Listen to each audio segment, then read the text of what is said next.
peace with that knowledge?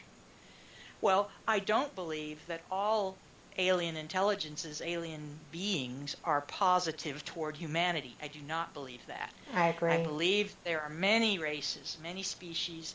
Some are well disposed toward human, most are indifferent, and a few are actively hostile. Yes. And I have to wonder if it weren't some of the hostile ones who made that pact in 1947, and that our own government is basically working against us. I hate to say it, but there is I've felt all my life that my government is lying to me and does not serve my best interests. And therefore, it's very difficult for me to be a good American. I hate to say it, because I want to be a good American. We all want to think the best of ourselves. And our country. I'm a patriot. I am a patriot. I uphold the Constitution of the United States, and I've actually read it, and not many people have. It's a great read, by the way. It's the law of our land, and it's tragic to see how past administrations of both political parties have trampled it down. That's true. And unless the people do something very active very quickly, we in the United States are in danger, I believe, of losing basic freedoms forever, post 9/11. You know what? I'm going to have to step on you again. I'm so sorry. But while the men in black are coming to get you, we're going to be going to our top of the hour break. But I do want to continue this stream. So, everybody, y'all enjoy it. This is our top of the hour. We'll be back in 5.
Jean, are you there?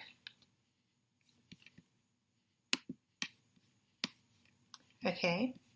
Well, this is all part of live radio, and it's the part that makes me crazy. So we're going to see what we can do about getting Miss Jean right back in here with us, because this is too good of information not to be able to play with. Jean, can you hear me? All right, let me make sure that our listeners can hear us, and say something for me. Okay, I'm going to ask you to give me just a minute, because this does not appear to be what we needed to have done.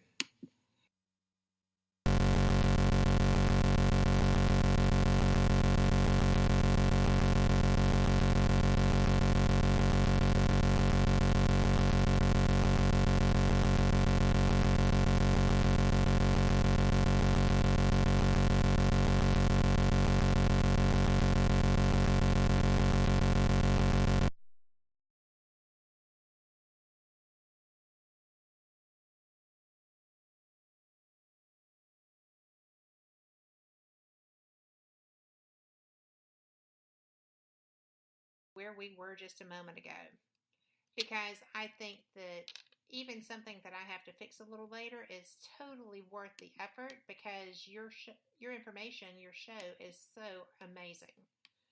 So let me make one quick change here and see if I can. Brenda's a riot. You know, I am so blessed to have some of the best people in my chat. I just can't tell you that this network started as a bit of crisis, as it were, and now it's just a wonderful thing. So let me see. Dudes, quit messing with Jean, or ET will drink all your beer. Let's see. Okay. Let's see. ET is probing Jean. I love my chat. Let's see. I think I muted myself. So let's get back over here and get all this wonderful stuff set up. And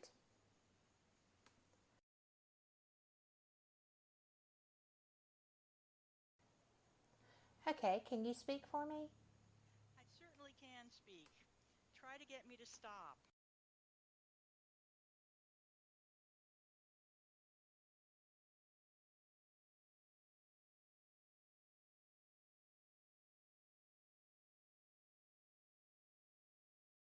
Yes. Okay, I am seeing me. I am not seeing you. So, Can you see me now? yes, I can.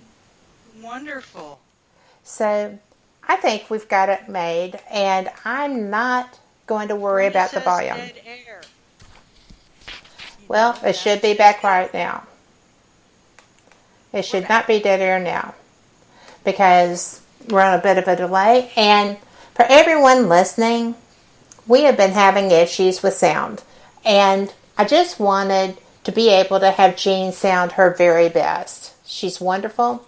This is great information, and I want y'all to be able to hear her clearly and well, and we're just going to roll with this. So thank you for your patience, and trust me when I say this will be edited out. So Jean, you know, we were talking about the constitutionality of some of the behaviors that we see. We were talking about how difficult it is to support governments that are not supporting the founding documents of this country. I agree with you. Well, thank you for that. I didn't invent this idea by any means. One source, if for anyone interested in why ufology would be of any interest at all to people who think they are patriots or consider themselves patriots, people who uphold the Constitution, I direct you toward the now deceased Phil Schneider, Schneider. Phil Schneider was one of the first serious patriot insider disclosure people, making videos in the 1980s, 1990s, if memory serves. And he published a book, Behold a Pale Horse. I have it here on my desk. I've cracked it, but I haven't finished yet. Behold a Pale Horse, from the Bible, Revelation. Yes. Revelation, the book in the Bible, talking about the apocalypse, I believe, and that it might be upon us. So every age in humanity seems to believe that these are the end times, and I'm not at all convinced that these are the end times. But Phil Schneider allegedly worked inside the military intelligence community and had direct knowledge. Well, in fact, he worked at what we call Area 51, and he worked at it at a time when the U.S. government said there was no Area 51. Another lie that they later said, well, yeah, there is. But we had to lie to you for national security. And by the way, if the federal government ever comes out for UFO disclosure, they'll say, well, we had to lie to you because of national security. And they'd be telling the truth about that. They would be. Phil Schneider was at, this will turn people's heads around if they're not familiar with stories about ETs or don't know anything about Area 51. The story with Area 51 is that it's a deep underground military base, a dome located near Las Vegas, Nevada, and that the complex was built with ETs at the bottom doing research at the 7th level down, and that each level up from there became less scientific, if you will, until you have housing and quartering on maybe the 3rd level down, and I blush to say, parking and the garage up on the top level, security, and there are maps, diagrams showing what Area 51, what the levels in Area 51 look like, what happens on each level. And the 7th level down, it's thought, is where the ETs are doing experiments with humans, and horrible experiments are going on that violate every human right imaginable. So Phil Schneider was involved with, he was actually an engineer and